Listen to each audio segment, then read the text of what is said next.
Hello friends and dear students, Sharda Sadan के online YouTube platform पर आपका स्वागत है। Today we are talking about female reproductive cycle. तो आज हम रिप्रोडक्टिव साइकिल के ऊपर बात करेंगे कि जो फीमेल है उसके अंदर जो रिप्रोडक्टिव साइकिल है वो किस प्रकार से चलती है और उसमें कौन कौन से हार्मोन जो होते हैं वो इन्वॉल्व होते हैं, किस प्रकार से हार्मोन्स का लेवल डाउन होता है तो कौन सी प्रोसेस चालू हो जाती है और हार्मोन का लेवल बढ़ता है तो कौन सी प्रोसेस चालू हो जाती है। ये जो फीमेल रिप्रोडक्टिव साइकिल्स जो है वो डिपेंड करती है सारी की सारी हार्मोनल प्रोसेस पर। तो यहाँ पर आपको मुख्य रूप से जो हार्मोन के बारे में आपको याद रखना है, तो एक तो प्रोजेस्टेरोन हार्मोन और एक एस्ट्रोजन हार्मोन। ठीक है, इसके अलावा जो पिट्यूटरी ग्लैंड होती है वो भी यहाँ पर इन्वॉल्व रहती है। बिना पिट्यूटरी ग्लैंड जो है तो हार्मोन निकलेंगे नहीं वैसे भी। ठीक है, तो इसी के साथ हम स्टार्ट करते हैं ये आज का टॉपिक। ठीक है, तो देखो ये डायग्राम लगा रखा है, सारा इस डायग्राम से ही आपको समझना है, सारी चीजें इसी डायग्राम से आपको समझनी है। तो पहले अगर हम बात करें तो जो रिप्रोडक्टिव साइकिल है,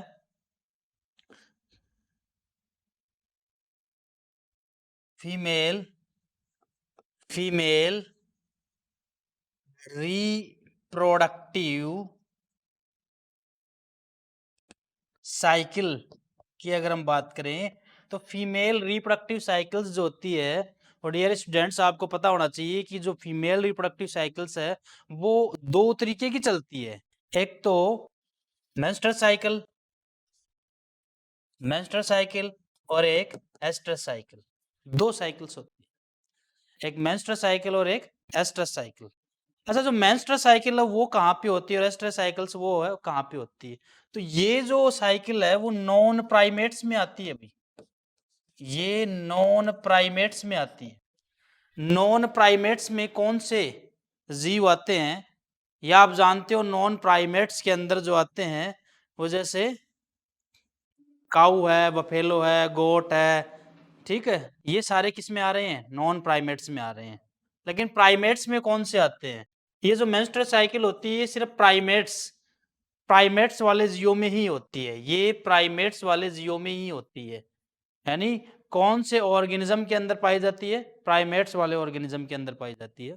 इसमें कौन से आएंगे? ह्यूमन बींग्स है, मंकी है, चिंपांजी है, गोरिल्ला है, ये सारे इसके अंदर आते हैं।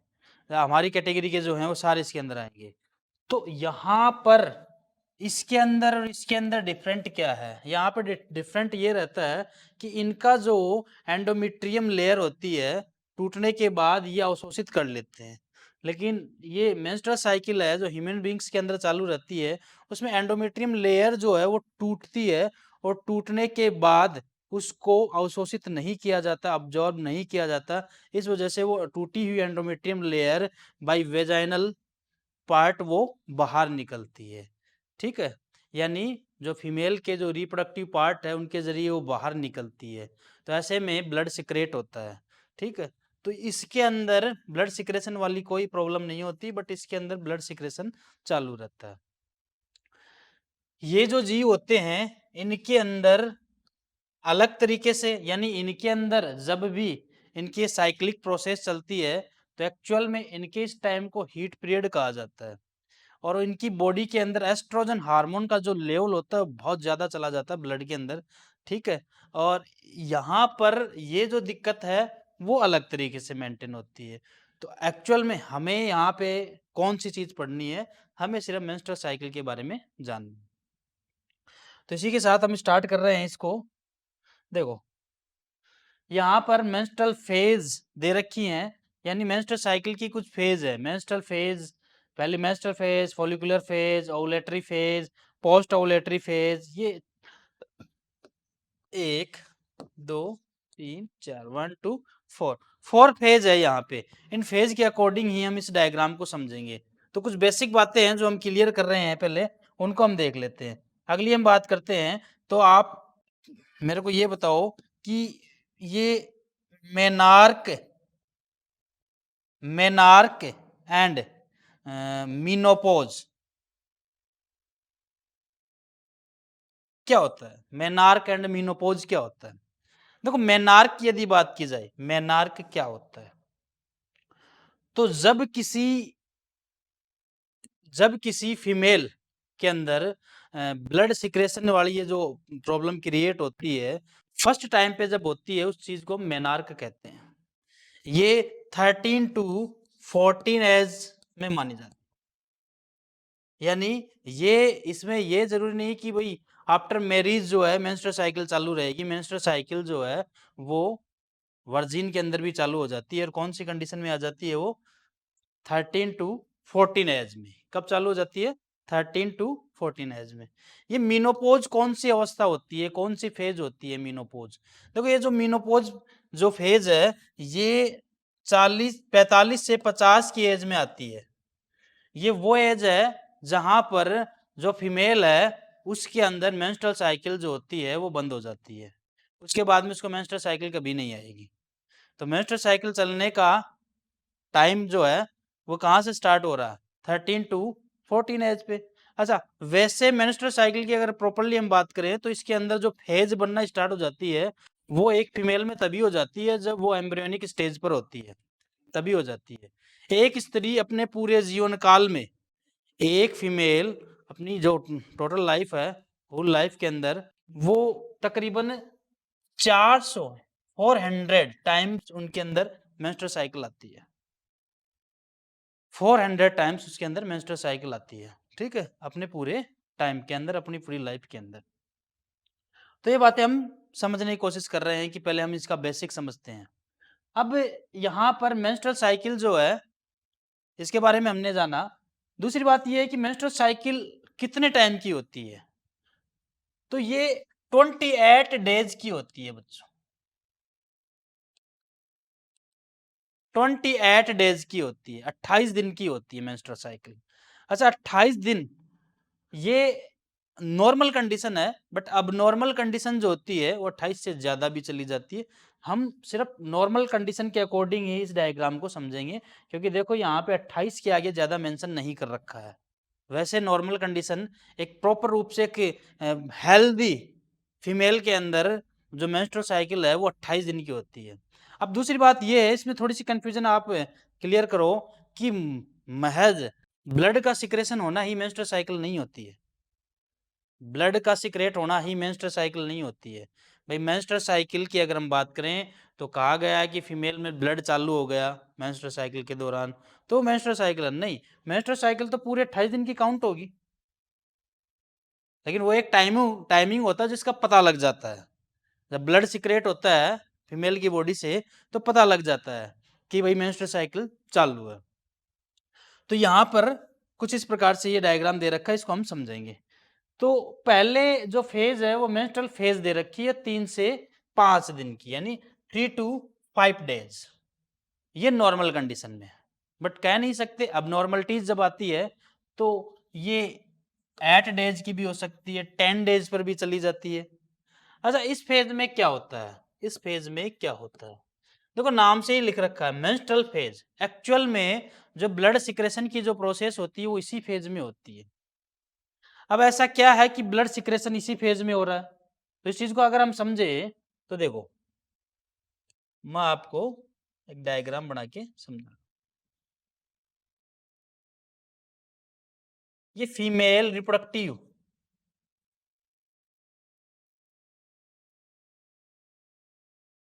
पार्ट का मैंने डायग्राम बनाया। ठीक है, अब क्या हुआ, व्हाट विल हैपन कि स्पर्म गए, स्पर्म जा रहे हैं, स्पर्म जा रहे हैं। ठीक है, और यहां से ओवम रिलीज हो रहा है, ये ओवम रिलीज हो रहा है और स्पर्म जा रहे हैं। ये जो ओवम है ये यहाँ पे पहुंच जाएगा। कहाँ पहुंच जाएगा? ये ओविडक्ट के कौन से पार्ट में पहुंच जाएगा? जबकि कल मैंने आपको बताया था ओविडक्ट के एम्पुला पार्ट में ही फर्टिलाइजेशन की प्रोसेस होती है। ये एम्पुला पार्ट है, ये एम्पुला है। ये जो कंप्लीट स्ट्रक्चर है यहाँ से लेके इसमें इनफंडिबुलम, एम्पुला, स्थमस, ये टोटल जो 3 पार्ट काउंट होते हैं उसको आप ओविडक्ट कहोगे। तो हम ओविडक्ट के कौन से पार्ट की बात कर रहे हैं? एम्पुला की। एम्पुला के अंदर ये ओवम पहुंच गया, अपने टाइम के अकॉर्डिंग वहां पर पहुंच जाता है। और यहां पर ये जो स्पर्म है, ये जो स्पर्म है इंसीमिनेशन के अकॉर्डिंग ये भी पहुंच जाता है। अब यहां पे ये पहुंच गया और ये आपस में जुड़ गए, तो जुड़ गए तो क्या हुआ, फर्टिलाइजेशन हो गया। जब फर्टिलाइजेशन क्या होता है, फर्टिलाइजेशन क्या होता है, fusion of male and female gamete called fertilisation. Male और फीमेल गैमेट जब आपस में फ्यूज हो जाते हैं तो उसको आप क्या कहते हो, फर्टिलाइजेशन। फर्टिलाइजेशन दो प्रकार का होता है, types of fertilisation, external fertilisation and internal fertilisation. In humans beings हम जो हैं वो कौन से को लीड करते हैं, इंटरनल फर्टिलाइजेशन को, ठीक है। तो ये सारा काम जो है किस में हो रहा है, ओविडक्ट बोल दो आप, फेलोपियन ट्यूब बोल दो, किस में हो रहा है, फेलोपियन ट्यूब में हो रहा है। यहाँ पे ये मिल गया, मिल गया, जाइगोट बन गया, जाइगोट बन गया। अब जाइगोट का आगे क्या होगा, आगे जाइगोट का क्या होगा, उसकी डेस्टिनी क्या है, आगे क्या होगा जाइगोट का। यहाँ से जाइगोट तो बन गया, अब जाइगोट बनने के बाद बाहर थोड़ी निकल जाएगी। अगर ऐसा होता तो कोई जनरेशन होती ही नहीं, कभी कोई जनरेशन आती नहीं कि जाइगोट बना और वेजाइनल पार्ट से वो बाहर निकल रहा है, कभी कोई जनरेशन नहीं बनती। तो जाइगोट का होगा क्या, भाई जाइगोट का क्या होगा, इसमें डेवलपमेंट स्टार्ट होगा, मैच्योरेशन आ जाएगा इसके अंदर, ठीक है। ये डेवलप्ड होता है और डेवलप होने के लिए जैसे ही यहाँ पे बनता है, जैसे ही ये जाइगोट यहाँ पे बनता है, ये जो यूट्रस है, ये यूट्रस है, और यूट्रस की ये कौन सी लेयर है, कल मैंने बताई थी, एंडोमेट्रियम लेयर। कौन सी लेयर है, एंडोमेट्रियम लेयर। ये एंडोमेट्रियम लेयर इसके लिए प्री प्लानिंग करती है, यानी प्री प्रिपरेशन करती है, अपने आप में पूरा तैयारियां करती है ताकि वो इसको आके यहाँ पे रोक ले। तो इसके लिए क्या होती है, ये जो एंडोमेट्रियम लेयर की जो वाल है वो थिक हो जाती है, मोटी मोटी हो जाती है। जैसे कुछ ऐसा है, जैसे मैं रियल लाइफ में का कोई एग्जांपल दूं कि कोई मेहमान आने वाला है, हमने उसके लिए घर पे सारी साज सज्जा कर ली है, बेडशीट वगैरह, बेड वगैरह, नाश्ता वगैरह सब कुछ लगा दिया है। सपोज दैट वो आया ही नहीं, तो हम क्या करेंगे, सारे सामान को लपेट के वापस रख देंगे, हटाओ ही नहीं आया। तो कुछ ऐसा ही हो रहा है, अगर ये जायगोट इस यूट्रस के लिए एक मेहमान ही है, अब इस यूट्रस को इस जायगोट की मेहमान नवाजी करनी है, तो ये क्या करता है, अपनी जो वाल है उसको थिक कर देता है। थिक करने से ब्लड सर्कुलेशन तेज हो जाता है, और जैसे ये जायगोट आता है तो इसको यहीं पे कैच कर लेता है और इसके ऊपर से अपनी लेयर घुमा देता है। इस चीज को आप कहते हो इम्प्लांटेशन। क्या कहते हो, इम्प्लांटेशन। ये इम्प्लांटेशन यानी रोपण हो गया। अगले 9 महीने तक ये चीज यहीं पे रहेगी और इससे एम्ब्रियो से वो बेबी का निर्माण हो जाएगा कंप्लीटली। ये बात समझ में आई। ये कंडीशन तो तब होगी जब फर्टिलाइजेशन हो जाता है। अगर फर्टिलाइजेशन नहीं होगा तो क्या होगा, अगर फर्टिलाइजेशन नहीं होता है तो क्या होगा, तो फर्टिलाइजेशन नहीं होगा तो देखो ये तो अपनी प्रोसेस के अकॉर्डिंग अपनी दीवारों को मेंटेन करके चलेंगी, अपनी वॉल को, लेकिन जायगोट जो है वो बन के आएगा ही नहीं, जायगोट नहीं बनेगा। क्यों, क्योंकि स्पर्म गया ही नहीं, स्पर्म जाएगा तभी तो जायगोट बनेगा, तो स्पर्म गया ही नहीं, जायगोट बना ही नहीं। अब जायगोट नहीं बना तो इन्होंने जो तैयारियां की थी वो हो गई खराब, और इसका जो हार्मोनल इम्बेलेंस है वो डाउन हो जाएगा, जो करना था वो। ऐसी कंडीशन में ये दीवारें यहाँ से टूटना स्टार्ट हो जाएंगी कि भाई हमने ये जो तैयारी की थी जायगोट के लिए वो आया ही नहीं, तो ये दीवारें यहाँ से टूटना स्टार्ट हो जाएंगी। और जो ओवम है वो भी बेकार चला गया, वो भी आ जाएगा कचरे में। ओवम का, ओवम की मंजिल क्या है भाई, उससे अगर स्पर्म जुड़ेगा तभी तो उसका फ्यूचर डिसाइड है, नहीं तो ओवम का तो कोई फ्यूचर नहीं है फिर। तो ओवम भी यहाँ जाता है और ये दीवारें टूटना स्टार्ट हो जाती हैं। अब मेरे को ये बताओ, बॉडी के अंदर यदि कोई टिश्यू टूटता है तो ब्लड आएगा कि नहीं आएगा, तो ऐसी कंडीशन में ब्लड चालू हो जाता है, मेंस्ट्रुअल साइकिल, ठीक है। अब ये 3 से 5 दिन की प्रोसेस होती है, 3 से 5 दिन की प्रोसेस होती है। उसके बाद में क्या होगा, उसके बाद में ये जो दीवारें थी ये वापस से थिकिंग होने लग जाएंगी। समझ में आ रही है बात आपको, ठीक है। तो इस डायग्राम में देखते हैं, ठीक है, इस डायग्राम में देखते हैं। मैं इसको मिटा देता हूँ ऊपर वाले को।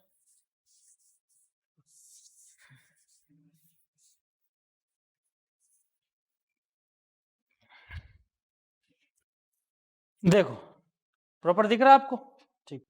हम पहले 1 मिनट थोड़ा छोटा कर ले। ठीक। नीचे का टाइम दिख रहा है आपको ये सारा? तो देखो यहाँ पर ये क्या है? ये क्या है? ये ये है यूट्रस की वॉल। ये किसको समझा रहा है? यूट्रस की वॉल। ये ग्राफ के अकॉर्डिंग समझा इसने बात। अच्छा ये जो है ये कौन से हार्मोन्स हैं? ये जो हार्मोन है वो है एक्चुअल में कौन से? ये ओवरी से निकलने वाले हार्मोन है एस्ट्रोजन और प्रोजेस्टेरोन। और यहीं पर एफएसएच और एलएच भी दे रखा है। ये पिट्यूटरी ग्लैंड मेंटेन करती है इनको। कि पिट्यूटरी ग्लैंड अगर कमांड जब तक नहीं देगी तो इन ये जो हार्मोन्स है उनका निकलना बेकार है। ठीक है। और ये क्या है? ये जो मैंने आपको पढ़ाया है वो है फोलिकुलर डेवलपमेंट। ये स्टार्ट की अगर हम बात करें तो primary follicle, secondary, Tartary, Graafian फट जाती है, कार्पस लूटियम, कार्पस एल्बिकेंस। सारा सिस्टम एक ही डायग्राम में दे रखा है। तो फर्स्ट डे क्या हो, मतलब वो फर्स्ट डे से अगर हम बात करें तो क्या होगा? तो फर्स्ट डे से अगर हम बात करें तो आप यहां से देखो, ये स्टार्ट में ये पिछले 28 दिन की बात है। पिछले 28 दिन की बात है। ठीक है। यानी जीरो का मतलब 1 मंथ थोड़ी चलेगा। जब तक 45 साल और 50 साल तक वो फीमेल है तब तक उसमें चलता रहेगा। तो पिछले 28 दिन की बात है। अब यहां पर क्या हुआ? हार्मोन का लेवल है ना तो बढ़ रहा है ना कम हो रहा है, नॉर्मली हार्मोन का लेवल। क्लियर? और जो दीवार है वो पूरी बनी हुई है यहाँ पे। अब धीरे धीरे देखो आप, मैंने आपको लिखवाया भी था, एस्ट्रोजन हार्मोन यदि बढ़ गया तो मेंस्ट्रुअल साइकिल हो जाएगी। एस्ट्रोजन हार्मोन बढ़ता है तो मेंस्ट्रुअल साइकिल हो जाएगी। और एस्ट्रोजन हार्मोन को कम करो तो उसको कम करने के लिए एक और है उसका भाई, उसको बोलते हैं प्रोजेस्टेरोन। वो यदि बढ़ गया तो मेंस्ट्रुअल साइकिल को बंद कर देगा। एस्ट्रोजन बढ़ गया तो चालू कर देगा, प्रोजेस्टेरोन बढ़ गया तो बंद कर देगा। तो यहाँ पे आप देखो, ये यूट्रस की जो वाल है यहाँ पे मोटी थी, यहाँ पे पतली हो गई। इसका मतलब टूट गई यहाँ से, ये टूट रही है यहाँ से, ये टूट रही है यहाँ से, टूट रही। तो ये ब्लड का सिक्रेशन यहीं पे हो रहा है, ये ब्लड सिक्रेट हो रहा है। तो आप देखो एस्ट्रोजन का लेवल भी बढ़ रहा है, एस्ट्रोजन का लेवल भी बढ़ रहा है। ये एस्ट्रोजन का लेवल जा रहा है, ऊपर बढ़ता हुआ जा रहा है। ठीक है। लेकिन आप यहाँ पे देखो, दीवार वापस से बन रही है ना। तो यहाँ पे देखो एस्ट्रोजन ये आ गया। आप इसको, ये जो दूसरा हार्मोन है प्रोजेस्टेरोन, यहाँ से दीवार बढ़ने स्टार्ट हो रही है, वॉल बढ़ने जा रही है, यहाँ पे कंप्लीट कवर कर लेती है। तो प्रोजेस्टेरोन का लेवल पीक पे पहुंच गया। एस्ट्रोजन देखो वापस से डाउन हो गए। अगर एस्ट्रोजन यहाँ बढ़ता है तो मेंस्ट्रुअल साइकिल हो जाती है, और प्रोजेस्टेरोन ये बढ़ रहा है तो मेंस्ट्रुअल साइकिल धीरे धीरे बंद हो जाती है। तो पहली स्टेज की अगर हम बात करें तो आपने लिखा मेंस्ट्रुअल साइकिल फेज, ये 3 to 5 डेज होती है। इसमें क्या होता है मैंने आपको अच्छे से क्लियर कर दिया। इसमें क्या होता है, जो यूट्रस की जो वॉल है उसमें एंडोमेट्रियम जो लेयर है वो टूटना प्रारंभ कर देती है। वो टूटती है, ये जो हार्मोन एस्ट्रोजन हार्मोन बढ़ता जाता है और टूटती जाती है। ठीक है। 3 से 5 दिन यही प्रोसेस चलती है। अगले 3 से 5 दिन के बाद में ये प्रोसेस बंद होने लग जाती है, क्योंकि धीरे धीरे एस्ट्रोजन डाउन होने लग जाता है और प्रोजेस्टेरोन का निर्माण होने लग जाता है। अब दूसरी जो फेज है उसको आप फॉलिकुलर फेज कह रहे हो। फॉलिकुलर फेज कौन सी है? तो देखो बच्चों, फॉलिकुलर फेज जो है वो यहाँ पर है। फॉलिकुलर फेज को ये यहीं पे बता रहा है। तो फॉलिकुलर फेज में आप क्या लिखोगे? आप ये बताओगे कि जब 3 से 5 दिन की बात आती है, 3 से 5 दिन की बात आती है, तब तक ग्राफियन पुट्टिका ग्राफियन फॉलिकल नहीं होगा, टूट गया। ग्राफियन फॉलिकल टूटा है, ग्राफियन फॉलिकल टूटा है तभी तो मेंस्ट्रुअल साइकिल आई। तो यहाँ पे अगर आप देखो तो यहाँ ऊपर अगर आप आओ तो ग्राफियन फॉलिकल कहीं नहीं दिखेगा आपको, क्योंकि वो टूट चुका है, यहाँ टूट चुका है, वो टूट कर आई है ये बात। ठीक है। अब धीरे धीरे ये जो फॉलिकल स्टेज है वो वापस से बनना स्टार्ट हो जाएंगे। भाई इनका क्या है, इनका फ्यूचर क्या है? एक बार टूटा फिर वापस से बना, टूटा वापस से बना, तो ये वापस से बनना स्टार्ट हो जाती है। ये प्राइमरी, सेकेंडरी, टर्टरी, और यहाँ पर ये वापस से किस में पहुंच जाती है? Graafian follicle. ठीक 14 डेज पर ये बात आ गई। कौन से डेज पे? 14 डेज। 14 डेज पर हम बात करते हैं। 14 डेज पर आप देखोगे तो ठीक 14 डेज पर ये बात आ गई। एलएच जो हार्मोन है वो पीक पे चला जाता है। बहुत ज्यादा चला जाता है, एलएच हार्मोन बढ़ जाता है। एलएच हार्मोन क्यों बढ़ा? एलएच हार्मोन इसलिए बढ़ा कि जो थीका है, जो थीका है, वो थीका एंटरना की अगर हम बात करें तो उससे एस्ट्रोजन हार्मोन निकला। कौन सा? एस्ट्रोजन हार्मोन एलएच को पीक पर ले आता है। एलएच पीक पे आ जाता है तो इसको आप एलएच सर्ज कहते हो, ये बात भी आप याद रखोगे। ये एलएच सर्ज हो गया। एलएच सर्ज होते ही ये जो ग्राफियन फॉलिकल है वो रैप्चर हो जाती है, फट गई। देखो ये फट गई ना, फटते ही ये ओवम बाहर निकल गया, ये ओवम आ गया, ये ओवम आ गया। अब ये ओवम कहाँ जाएगा? ये ओवम निकल गया, ये ओवम कहाँ जाएगा? ओवम कहाँ जाएगा? अरे बोलो, ओवम कहाँ जाएगा? फेलोपियन ट्यूब में जाएगा। अगर इसको स्पर्म मिल जाता है तो ये जो फटने के बाद, ये जो बनी फटने के बाद, ग्राफियन फॉलिकल फटने के बाद जो स्टेज बनी उसको आप कह रहे हो ल्यूटियल फेज। कौन सी फेज? ल्यूटियल फेज, यानी कार्पस ल्यूटियम। ये क्या है? कार्पस ल्यूटियम है, ये लिख रखा ल्यूटियल फेज, ये कार्पस ल्यूटियम है। और कार्पस ल्यूटियम आपको पता है क्या करती है? प्रोजेस्टेरोन को रिलीज करती है। इधर एस्ट्रोजन का काम हो गया, इधर प्रोजेस्टेरोन रिलीज होना स्टार्ट हो गया। अब प्रोजेस्टेरोन रिलीज होना कब तक स्टार्ट हुआ? जब तक ओवम निकला, ओवम ने वेट किया किसका? स्पर्म का, कि अगर वो उससे जुड़ जाए तो ये इसका साथ दे रहा अभी तक भी कि भैया आ जाने दे, अगर जायगोट बन जाता है तो मैं तेरे साथ टिका हुआ हूं। कब तक है? पूरे 9 महीने तक तेरे साथ हूं, प्रोजेस्टेरोन रिलीज करता रहूंगा और 9 महीने तक मेंस्ट्रुअल साइकिल बंद। जब कोई लेडीज प्रेग्नेंट हो जाती है तो पूरे 9 महीने उसके मेंस्ट्रुअल साइकिल नहीं आती है। उसका रीजन क्या है? उसका रीजन यही है, क्या? कार्पस लूटियम बनकर स्थायी हो जाती है और कार्पस लूटियम प्रोजेस्टेरोन को रिलीज करना स्टार्ट कर देती है, तो भारी मात्रा में प्रोजेस्टेरोन निकलता है तो एस्ट्रोजन का लेवल आता ही नहीं है वहां तक, तो वो कभी भी उस लेयर को टूटने नहीं देगी। देखो जस्ट इसके नीचे इस वाल को मोटी करके दिखाया गया है यहाँ पे, तो ये किसकी वाल है? यूट्रस की वाल। अगर प्रोजेस्टेरोन रिलीज होता रहा प्रोजेस्टेरोन रिलीज होता रहा तो यूट्रस की वाल कभी भी टूटने वाली नहीं है। लेकिन आप देखो, अगर इफ ये जो ओवम है ये फर्टिलाइज नहीं हुआ, ये ओवम फर्टिलाइज नहीं हुआ, नहीं हुआ, नहीं हुआ तो क्या हुआ? ये जो दीवार है, ये जो वाल है वो टूटना स्टार्ट हो जाएगी। क्यों? क्योंकि कार्पस लूटियम ने एक बात कही थी, क्या? इसने ये कहा था, ये मैं मेरे अकॉर्डिंग समझा रहा हूँ, ऐसा कोई आपको बुक में नहीं मिलेगा, ये एक लॉजिक के तरीके से समझा रहा हूँ। कार्पस लूटियम एक बात कह रहा है कि अगर निषेचन होता है, यदि फर्टिलाइजेशन होता है तो तेरे साथ टिका हुआ हूं मैं, अगर फर्टिलाइजेशन नहीं हुआ तो मैं टूट जाऊंगा। तो फर्टिलाइजेशन नहीं हुआ तो ये बेचारा खुद भी टूट गया और नई कार्पस एल्बिकेंस में चला गया। अब ये खुद टूट गया तो इसके टूटने से क्या नुकसान हुआ? प्रोजेस्टेरोन हार्मोन बंद। प्रोजेस्टेरोन हार्मोन बंद होते ही कौन सा हार्मोन बढ़ गया? अब एस्ट्रोजन। तो वापस से दीवार टूटना स्टार्ट हो जाएगी और वापस से मेंस्ट्रुअल साइकिल आ जाएगी। 28 दिन के बाद में वापस से मेंस्ट्रुअल साइकिल आ जाएगी। क्लियर? तो मेरे ख्याल से ये बात आपको क्लियर तरीके से समझ में आ गई। इसमें देखो फॉलिकुलर फेज मैंने बता दी आपको, ग्राफियन फॉलिकल बनना। ओवुलेटरी फेज वही ओवुलेटरी फेज है कि 14 डेज पर आप क्या बताओगे? ओवुलेटरी फेज में आप क्या बताओगे कि 14 डेज पे एलएच हार्मोन का लेवल पीक पर चला जाता है, ऐसी कंडीशन को एलएच सर्ज कहा जाता है। इस कंडीशन में जो एंट्रम केविटी है, एंट्रम केविटी में जो फ्लूइड भरा है वो ओवम पर सेकेंडरी ऊसाइड पर प्रेशर डालता है, सेकेंडरी ऊसाइड बाहर आ जाता है। जब बाहर आ जाता है तो वो दीवारें जो रेप्चर हो जाती है और उससे बाहर निकल जाता है। ओवम के ओवरी से बाहर निकलने की प्रोसेस को ही ओवुलेशन कहा जाता है। क्या कहा जाता है?